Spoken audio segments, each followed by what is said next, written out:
Welcome students, मैं जितेंद्र तिवारी आप सबका फिर से स्वागत करता हूं मेरे इस यूट्यूब चैनल पे जिसका नाम है कोई डाउट, जिसका इकलौता मकसद है आपके सभी डाउट्स को क्लियर करना। तो आज की क्लास में हम पढ़ेंगे मेल रिप्रोडक्टिव सिस्टम के बारे में, यानी नर जननांग के बारे में। तो शुरू करते हैं। इसका जो सबसे इम्पॉर्टेंट पार्ट है उसका नाम है टेस्टिस, जिसे हिंदी में वृषण कहते हैं। आपको डायग्राम में दिख रहा होगा, ये जो पार्ट है ये कहलाता है टेस्टिस यानी वृषण। टेस्टिस यानी जो वृषण होता है ये हमेशा पेयर यानी जोड़ों के अंदर पाए जाते हैं। सिंपल शब्दों में कहे तो एक मेल के अंदर दो टेस्टिस यानी दो वृषण पाए जाते हैं। ये जो टेस्टिस होता है ये स्क्रोटम यानी वृषण कोश, ये टेस्टिस है अंदर दो, ये स्क्रोटम यानी वृषण कोश से कवर्ड होता है यानी ढका हुआ होता है। तो सबसे पहले क्वेश्चन ये आता है कि what is the function of testis यानी वृषण का कार्य क्या है। तो इसके दो इंपॉर्टेंट काम है।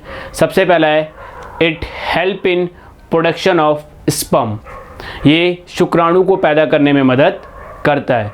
जो स्पर्म यानी शुक्राणु होते हैं वो हमारे मेल गैमेट यानी नर युग्मक होते हैं। जो मोस्ट इंपॉर्टेंट पार्ट होता है यही जो है स्पर्म यानी शुक्राणु, वो आगे ओवम यानी एग से अंडे से मिलकर फर्टिलाइजेशन या निषेचन की प्रक्रिया को कंप्लीट करते हैं। तो वृषण यानी टेस्टिस का फर्स्ट काम है इट हेल्प इन या इट प्रोड्यूस स्पर्म, यानी ये शुक्राणु को पैदा करता है या उसका उत्पादन करता है।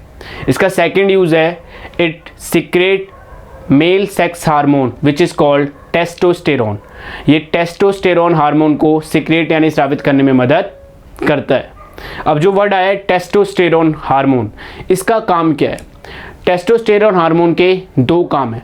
First function is it regulate the production of sperm, यानी जो हमारे शरीर के अंदर शुक्राणु बन रहा है उसे बनाता तो टेस्टिस है, लेकिन उसे बनाने में जो नियंत्रण का काम है वो सारा का सारा काम है टेस्टोस्टेरोन के पास। अगर टेस्टोस्टेरोन हार्मोन नहीं रहेगा तो स्पर्म यानी शुक्राणु प्रोड्यूस नहीं हो पाएंगे, बन नहीं पाएंगे।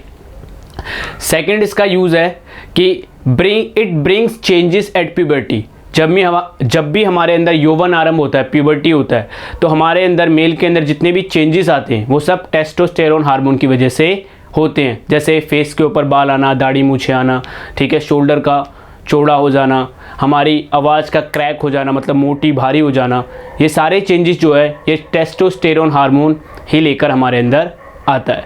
आई होप आप लोगों को समझ में आया होगा। अब अगला क्वेश्चन आता है कि जो ये टेस्टिस यानी वृषण होते हैं ये ह्यूमन बॉडी के बाहर होते हैं। आप देख रहे होंगे कि ये जो है ये ह्यूमन बॉडी के बाहर है। तो क्वेश्चन आता है कि क्यों जो टेस्टिस यानी वृषण होते हैं वो एब्डोमिनल कैविटी यानी जो हमारी कैविटी होती है, जो हमारा शरीर है उसके ये बाहर क्यों होता है?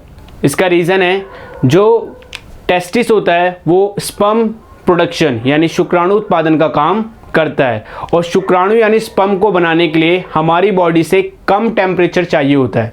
इसीलिए जो टेस्टिस यानी वृषण होते हैं ये हमारी बॉडी के बाहर होते हैं ताकि ईजिली स्पर्म प्रोडक्शन हो सके, शुक्राणु उत्पादन हो सके। ये था कंप्लीट टेस्टिस यानी वृषण के बारे में। अब हमारे मेल रिप्रोडक्टिव सिस्टम का सेकंड पार्ट आता है जो कि है वॉस डेफरेंस यानी शुक्रवाहिका।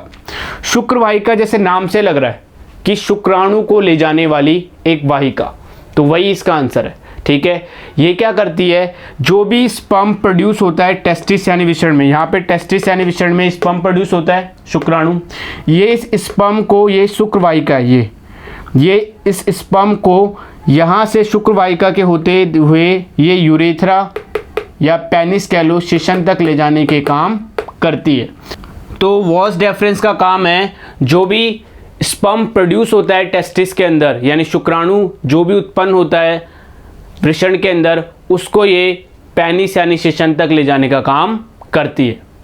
नेक्स्ट हमारा जो एक और इम्पॉर्टेंट पार्ट आता है वो आता है prostate gland and seminal vesicle. ये जो पार्ट है इसको हम कहते हैं सेमिनल वेसिकल,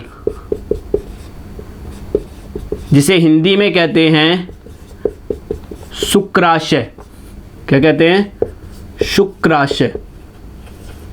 तो हमारे बॉडी के अंदर दो तरीके की ग्लैंड है, दो ग्रंथियां हैं। ठीक है। एक है प्रोस्टेट ग्लैंड यानी प्रोस्टेट ग्रंथि, दूसरा है सेमिनल वेसिकल यानी शुक्राशय। ये दोनों ही बहुत इंपॉर्टेंट काम करते हैं।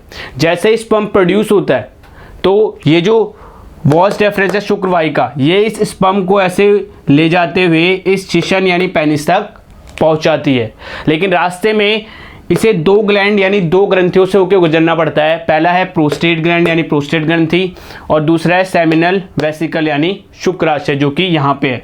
ये क्या करते हैं, ये दोनों के दोनों इस हमारा जो स्पर्म बना है प्रोड्यूस हुआ है उस स्पर्म के अंदर एक फ्लूइड डाल देते हैं यानी एक लिक्विड डाल देते हैं। उस लिक्विड से क्या होता है, स्पर्म को नरिशमेंट मिलता है, न्यूट्रिएंट मिलता है यानी पोषक पदार्थ मिलते हैं, जिससे उसकी एनर्जी डबल हो जाती है, उसके अंदर न्यूट्रिशन आ जाता है।